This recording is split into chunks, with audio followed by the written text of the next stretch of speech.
5, 4, 3, 2, 1, 0.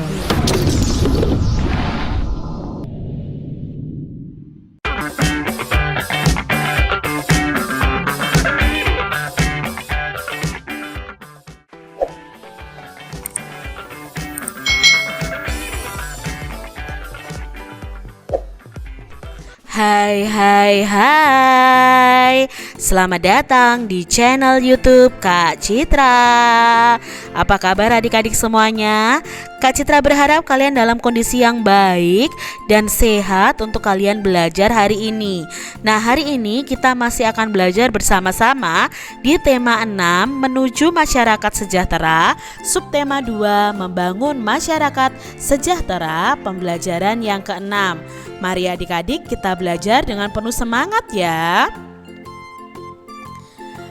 Di desa tempat tinggal Beni sedang diadakan pemilihan kepala desa. Beni bertugas menjaga adik di rumah karena ayah dan ibu Beni ikut memilih di balai desa. Ayah dan ibu Beni telah mendapatkan haknya sebagai warga negara Indonesia, yaitu hak mengemukakan pendapat melalui pemilihan kepala desa. Hak ini termasuk hak dalam bidang politik adik-adik. Sudahkah adik-adik mendapatkan hakmu sebagai warga negara Indonesia? Setiap warga negara Indonesia itu memiliki hak untuk mengemukakan pendapat dalam berbagai bentuk. Hak mengemukakan pendapat pada pemilu atau pemilihan umum itu ada batasan umurnya adik-adik, yaitu setelah berusia 17 tahun atau kalau sudah menikah. Melaksanakan hak dalam pemilu itu sangat penting demi kesejahteraan bersama. Bagaimanakah pengalamanmu dalam melaksanakan hak sebagai warga negara Indonesia? Nah, adik-adik dalam mengemukakan pendapat kalian itu berhak ya adik-adik ya, berhak menyatakan pendapat kalian. Misalnya dalam diskusi kalian itu punya hak menyatakan pendapat kalian. Nah, di sini mengapa harus melaksanakan hak? Pemenuhan hak warga negara Indonesia itu berkaitan erat dengan upaya pemerintah Indonesia dalam mencapai tujuan nasional Indonesia.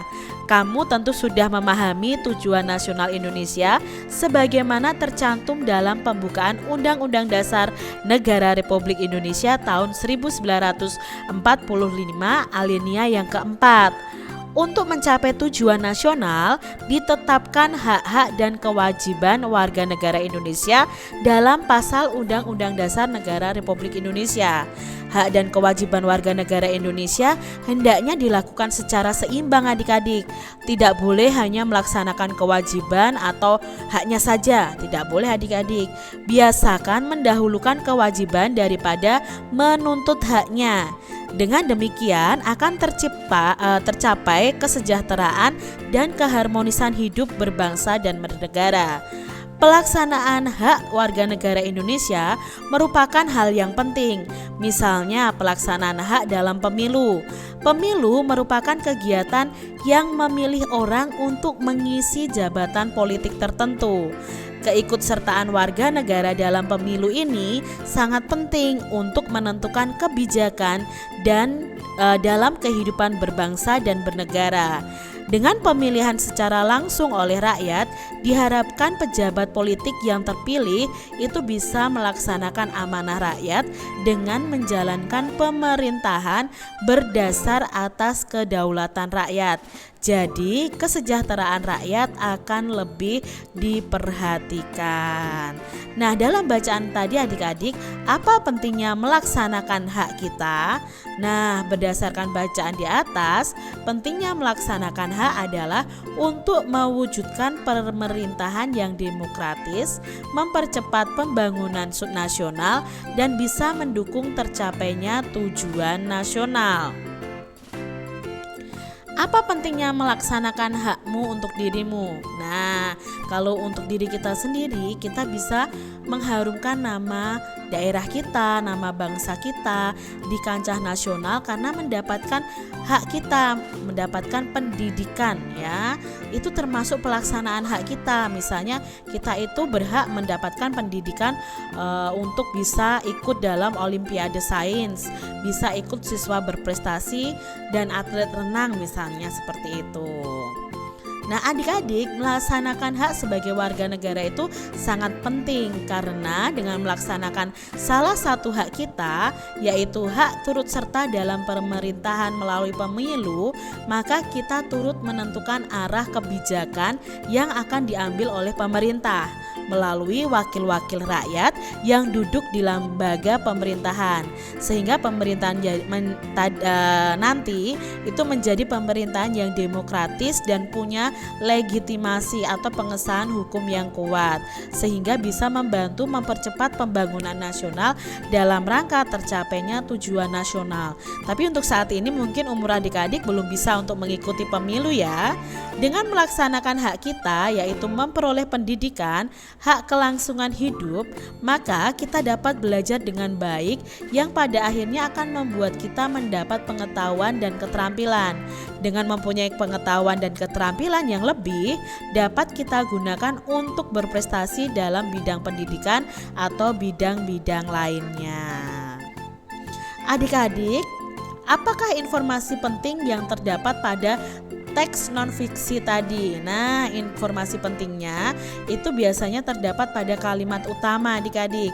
Di paragraf pertama tadi, kalimat utamanya adalah pemenuhan hak warga negara Indonesia yang berkaitan erat dengan upaya pemerintah Indonesia dalam mencapai tujuan nasional.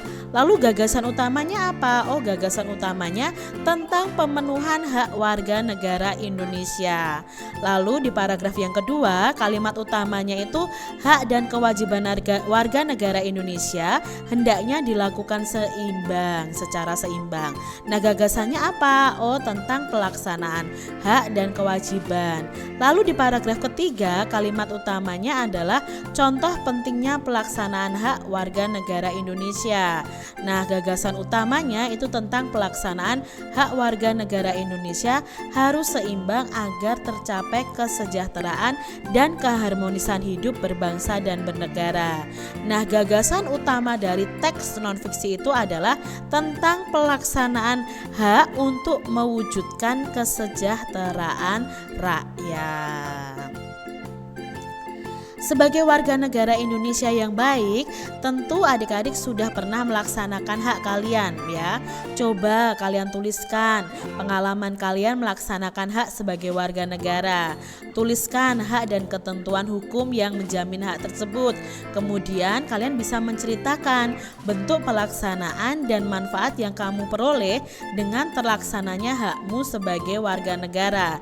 Contohnya di sini Kak Citra ambil dari mikirbae.com ya. Contohnya hak yang selalu saya jalani sehari-hari adalah hak mempertahankan hidup.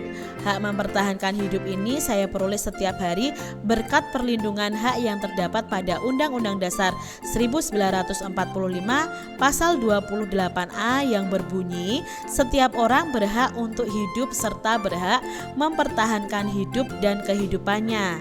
Saya juga melaksanakan hak dalam kehidupan sehari-hari, yaitu masalah perlakuan yang sama tanpa ada diskriminasi, karena hak saya ini dilindungi oleh UUD 1945 pada pasal 28B ayat 2 yang berbunyi setiap orang itu berhak atas kelangsungan hidup, tumbuh dan berkembang serta berhak atas perlindungan dari kekerasan dan diskriminasi.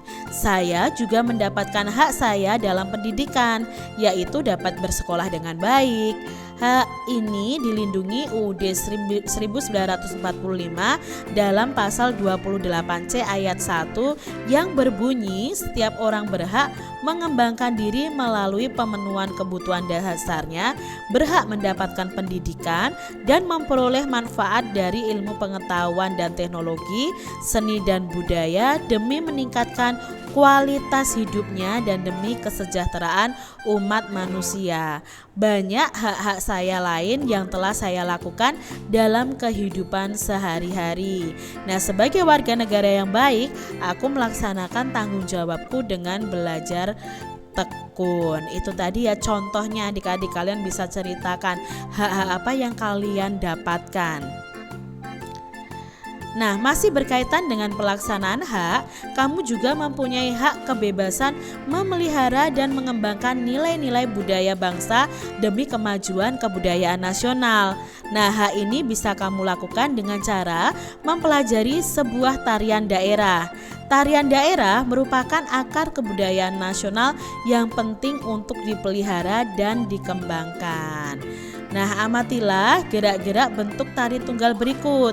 Gerak tari berikut itu sudah kalian pelajari pada pembelajaran yang keempat. Gerak tari ini bertemakan kepahlawanan. Nah, berikut adalah gerakannya. Ini dari pembelajaran yang keempat ya adik-adik ya. Kita belajar menggunakan tongkat nih untuk tariannya. Melangkah maju, kepala menengok mengikuti langkah kaki, menengok ke kanan dan ke kiri, lakukan 8 kali 2 hitungan. Lalu gerakan berikutnya mengangkat kaki kanan ya, lalu ditapakkan, kemudian kaki kanan ditapakkan ke samping, lalu jinjit di belakang kaki kiri. Perhatikan sikap tangannya ya. Ini hitungan pertama dan kedua, ini hitungan ketiga 4, lalu ini hitungan 5, 6 dan 7, 8. Kakinya sudah gejuk di belakang untuk hitungan 7 dan 8. Selanjutnya kalian bisa melakukan ini, berlari-lari kecil, membuat lingkaran ke kanan lalu ke kiri, kemudian meluruskan tangan kanan ke kanan dan kaki kiri ke arah kiri jinjit. Ini hitungan 1 sampai 8, hitungan 1 sampai 7, lalu hitungan ke-8 tangan dan kakinya sudah membuka seperti ini. Kalian bisa melakukannya 2 kali 8 hitungan. Gerakan berikutnya adalah memainkan tongkatnya. Tongkat diluruskan ke atas, ke samping kanan, kemudian lurus ke atas lagi dan ke samping kanan lagi. Seperti dilambai-lambaikan begitu adik-adik.